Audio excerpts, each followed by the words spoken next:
Good morning, good afternoon, good evening, students. You are welcome to today's lecture. In today's video, we are going to talk about chemistry of nutrients. Under this lecture video, we'll talk about chemistry of sugars. That's lecture number 1. But in subsequent lecture videos, we'll be discussing about chemistry of sugars, lecture 2, water, acid, bases, and buffer.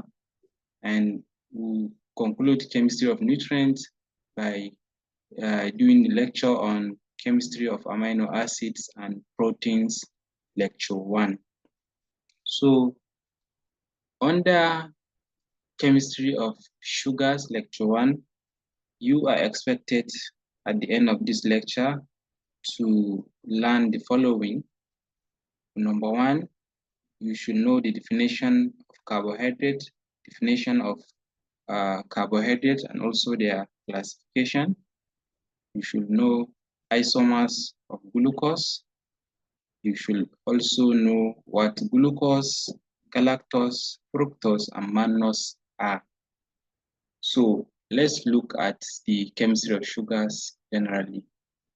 You know, in the previous lectures, we talked about the definition of biochemistry, which we say is concerned with the chemical components of human body, their properties, functions, synthesis, transport, and degradation.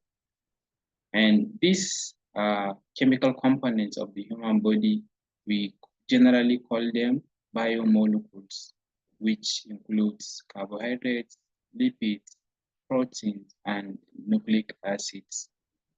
So we said the building blocks of these compounds are usually simple sugars, fatty acid, amino acid, and mononucleotide respectively. That is to say, the building block of carbohydrates are simple sugars, that of lipids are fatty acids, that of protein are amino acids, and those of nucleic acid are mononucleotides. And if we can recall that all these substances, all these molecules are built from elemental particles, and we call those elements as elements of life. Elements of life, the carbon, hydrogen, nitrogen, oxygen, phosphorus, and sulfur, which are abbreviated as TNOS. These are the elements that are used to build all these biomolecules. So what are carbohydrates? Carbohydrates usually abbreviated as CHO, and in plural you add S. They are compounds that contain carbon, hydrogen, and oxygen, and they have the general formula CnH2nOn. So carbohydrates are widely distributed in plants and animals where they play important structural and metabolic roles. So when you want to look at a more elaborate definition of carbohydrates, they are the compounds that contain carbon, hydrogen, and oxygen, and they are usually polyhydroxyaldehydes or polyhydroxyketones and their derivatives. It means you can have just either of the two functional groups in carbohydrate, either aldehyde or ketone. So compounds that are polyhydroxyaldehydes or polyhydroxyketones and their derivatives, we can call them as carbohydrates, and they have this general formula that we stated earlier. So among these carbohydrates, there is one monomeric unit, which is a simple sugar called glucose. And this glucose is the most important carbohydrate. So why is glucose the most important carbohydrate? We can say glucose is the most important carbohydrate that you can find in the human body or in living organisms. Why is it that it is the most important? We can have this glucose after digestion of dietary carbohydrates. So after you have eaten dietary carbohydrates, after the digestion process has taken place, the end product will be glucose. So this glucose is the major carbohydrate, and it is used as fuel molecule for tissues and cells in your body. Or after eating dietary carbohydrates, the polysaccharide or the complex carbohydrate cannot be used directly by your body, by your tissues and cells. It has to be broken down to the monomeric unit, which is glucose. It's now that glucose that is now an absorbable form of the carbohydrate that can enter into the tissues and cells for the various activities that is going to take place in the body, either for energy or for the synthesis of other molecules that are required for by the body, by the tissue or the cell. So it is also converted into other carbohydrates. For instance, it can be converted to glycogen for storage after eating dietary carbohydrates. When the body uses the glucose for energy and there is enough energy in the body, so there is no need to be converting glucose to energy. It has to be stored. So the storage form of carbohydrate in the body in animals is glycogen. So it will be stored in the form of glycogen in the body. It is also used to build ribose sugar or to form ribose sugar that is found in nucleic acid.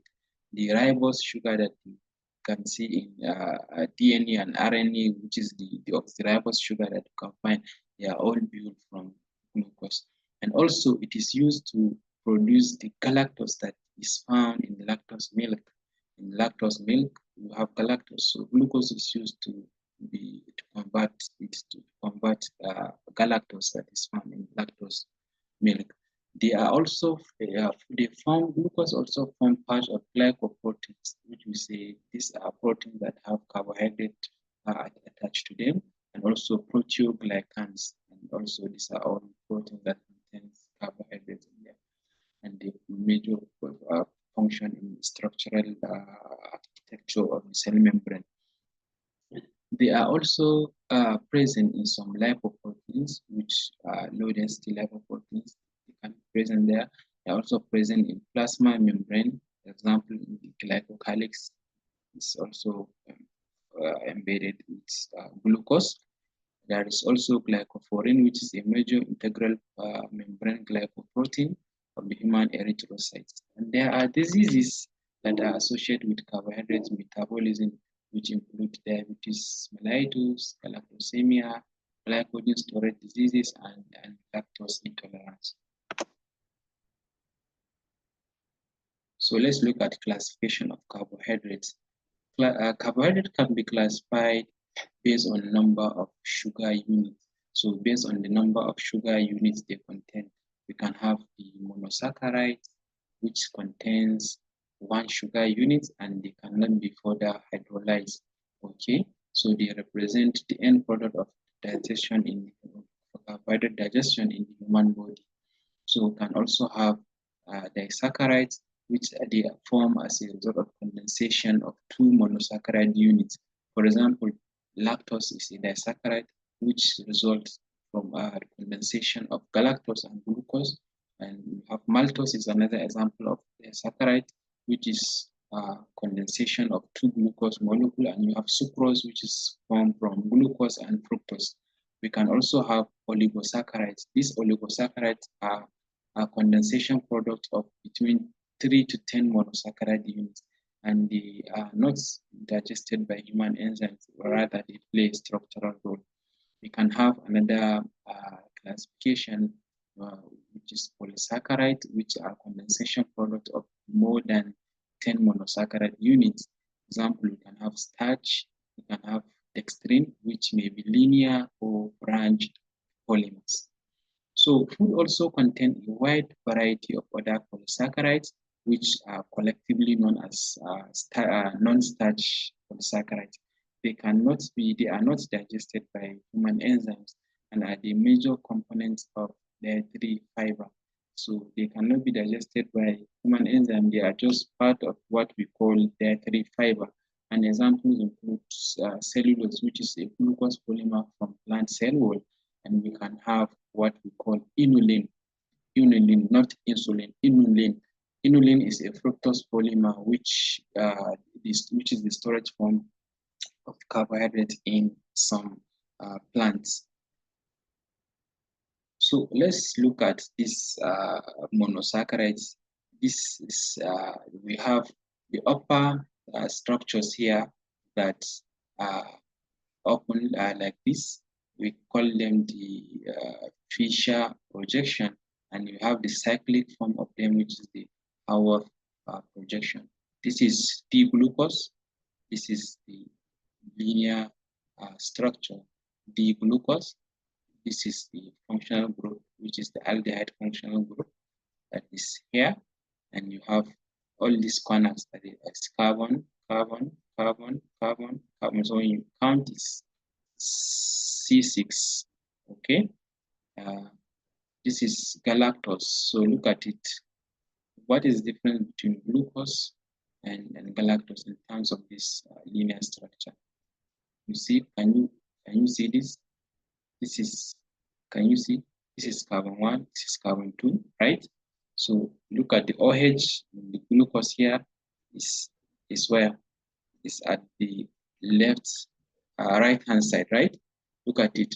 And the OH at carbon 3 is at the what? Left side, right? While the OH at carbon 4 is at what? At right. Okay, did you see the difference?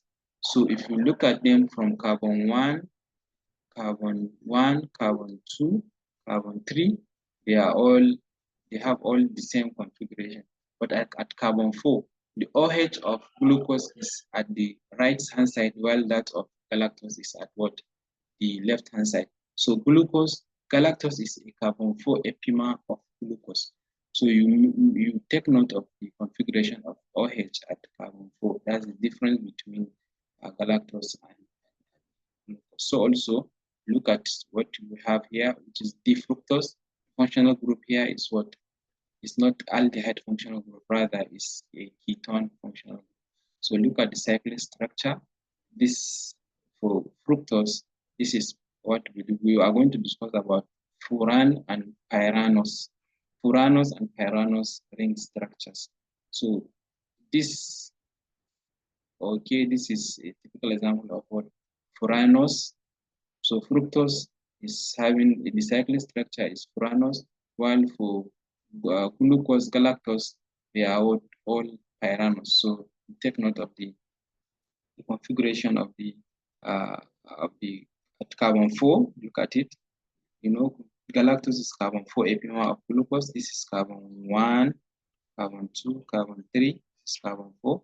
The OH is down below the plane, while for galactose is above the plane. So we take note of the differences. So these are also some monosaccharides. If we look at this monosaccharide, you know we classified carbohydrate based on the sugar units they contain, which we said we have the monosaccharides, right? So we have the monosaccharides, the disaccharides, oligosaccharides, and the polysaccharides. So even the monosaccharides, which the simplest, they contain the simplest sugar unit, which cannot be further hydrolyzed. Among the monosaccharides, we can see that it can also be further classified based on whether they have the aldehyde functional group or ketone functional group.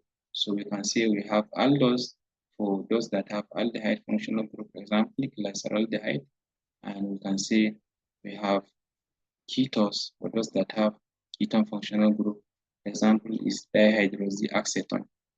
So we can also have the classification based on number of carbon the monosaccharide contain, which we can say those that have 3 carbon, we can call them as triose. So this, based on the carbon number, they are all triose, right? Glyceraldehyde and dihydroxyacetone, they are all not triose. We can say those that have 5 carbon, we can say they are all what? Pentose, right? So ribose and the oxyribose, they are sugars, they are all what? Pentose. You can say those that have 6 carbon, you can say they are what? Hexose. So glucose, fructose, galactose, mannose, they are all what? Hexose sugar because they contain 6 carbon.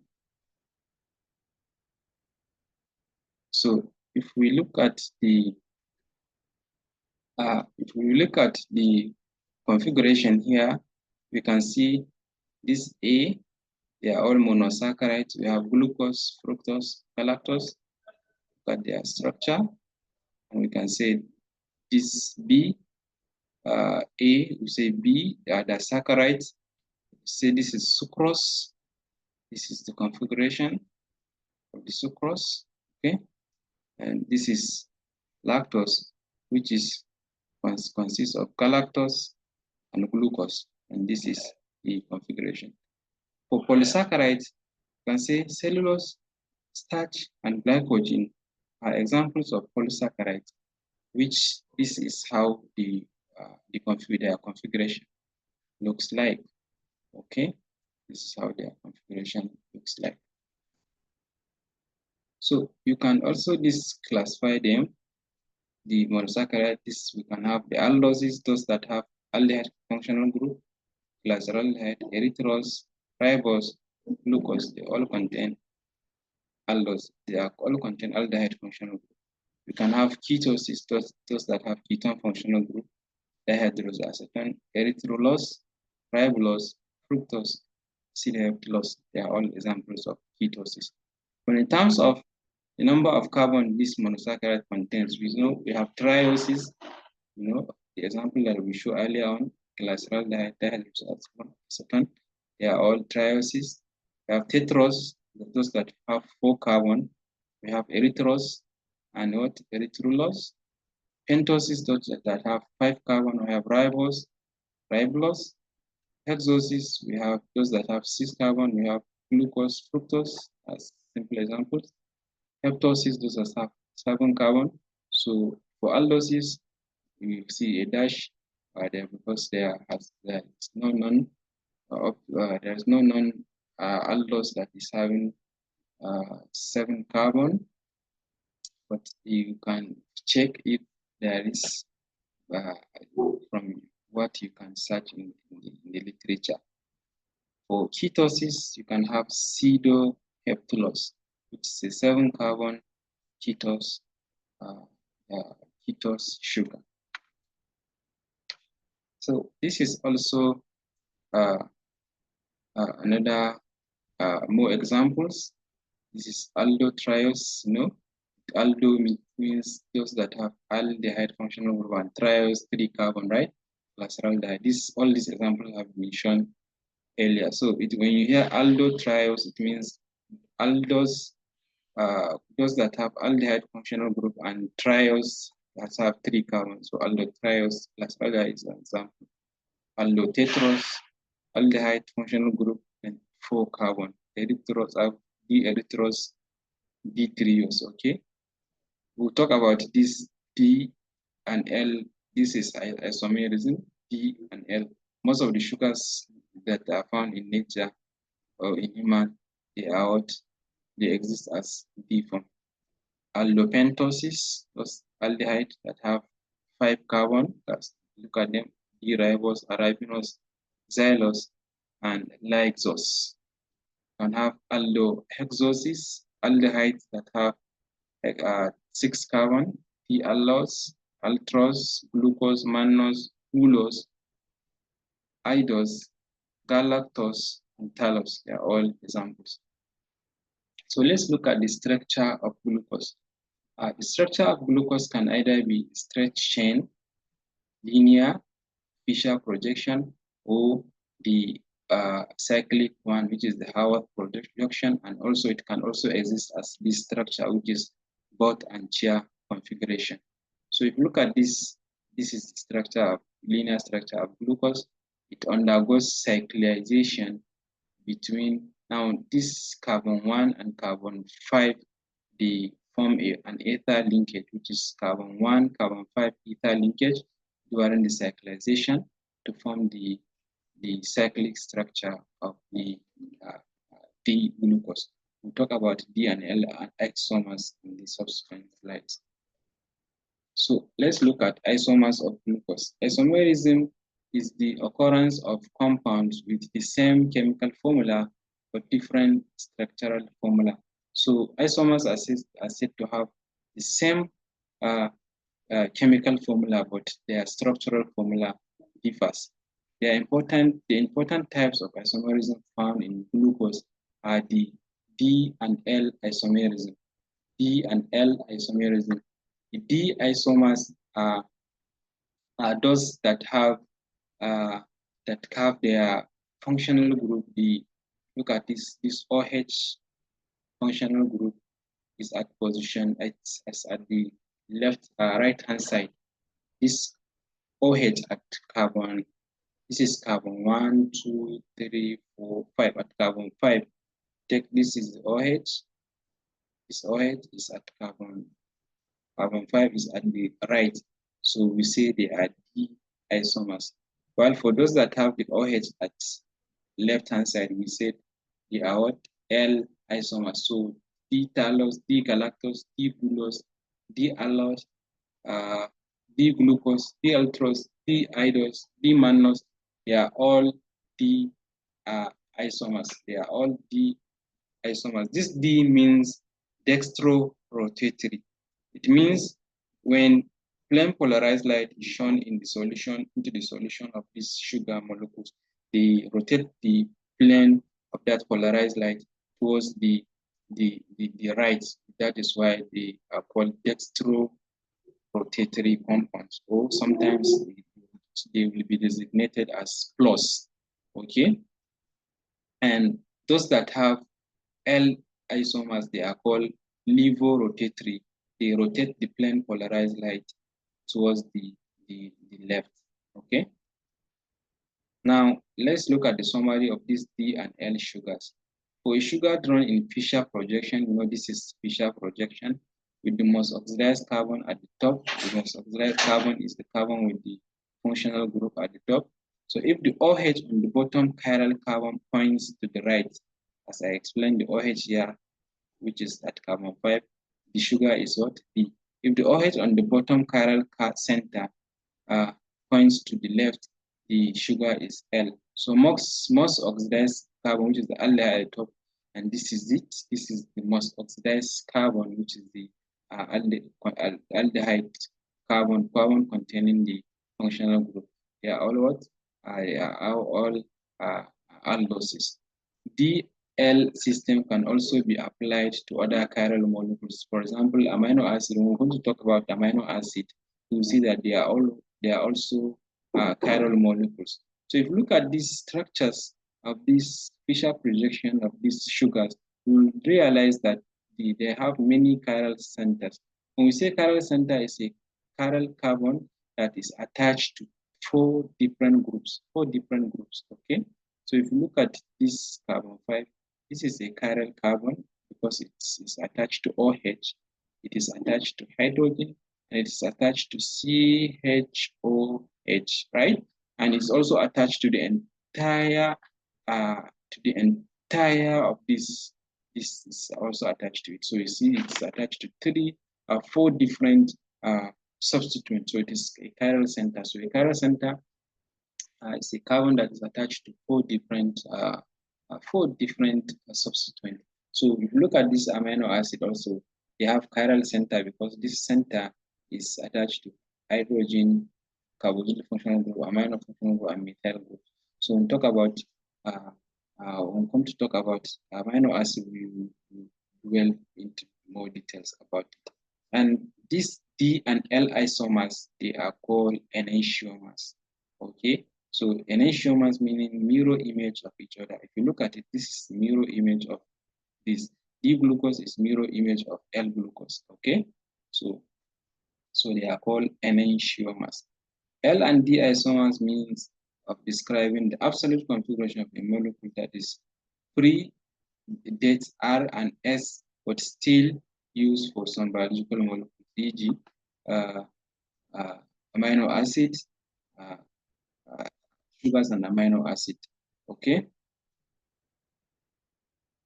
so L and D have no relationship to the optical rotation of a molecule. Okay,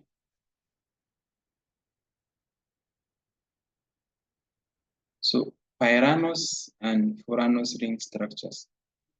Most monosaccharides spontaneously form ring structures in which the aldehyde or the keto group forms a bond with one of its OH groups.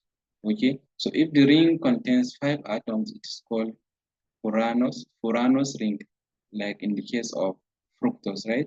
If it contains 6 atoms, it is called pyranose ring. In the case of glucose, for glucose in solution, more than 95% of it is in pyranose, is in what? Pyranose form. So we also have alpha and beta anomers. We say anomerism is the formation of rings that result in the creation of an asymmetric carbon called the anomeric carbon. So if the OH group on the anomeric carbon lies to the right of the carbon chain, it is considered to be an alpha configuration. And in beta configuration, if it lies left of the chain, we are going to see examples of the structures. If you remember, we are going to see examples. So I will show you some examples of these structures. So there we can have what we call epimers. They are isomers different as a result of variation in configuration of the OH and hydrogen and carbon atoms 2, 3, and 4 of glucose. So you remember I have been explaining that galactose is a carbon 4 epimer of what glucose. So if the OH and H on carbon number 4 are are, are, are interchanged, okay, you have an epimer. If it is above, for glucose, when it's above, it's for glucose, when it is below, it's for what? It's for galactose. So the most important biological isomers of glucose are what? Mannose, which is a carbon 2 epimer, and also galactose, which is a carbon 4 epimer. We are going to see this structure. You can have aldose and ketose isomerism. Fructose has the same molecular formula as glucose, but it differs in its structures since it has a keto group in position 2, whereas there is an aldehyde group in position 1 of glucose. So if you remember, glucose in the formula, glucose, the Fisher projection formula, if you look at it, glucose has aldehyde functional group in it, while for fructose, it is what? Ketone functional group. That is just the aldose and ketose isomerism. So we look at this, the summary of this pyranose ring. Look at it. Sugars exist in equilibrium between their open chain and various closed chain forms. This is called ring chain tautomerism. This is particularly important for hexoses that are example glucose, pentoses, ribose, example D-glucose that is here below. You can have pyranose form, which is alpha and beta, which is 90% of it, and it undergo tautomerism to form what we call open chain form. Look at it, which is 0.02%, and you can have the furanose form, which is alpha and beta also, which is less than 1%. So the 6-membered cyclic form is generally referred to as pyranose form, and the 5-membered cyclic form is called the furanose form. You take note. With 6 carbon, call it pyranose, 5 carbon cyclic, call it furanose.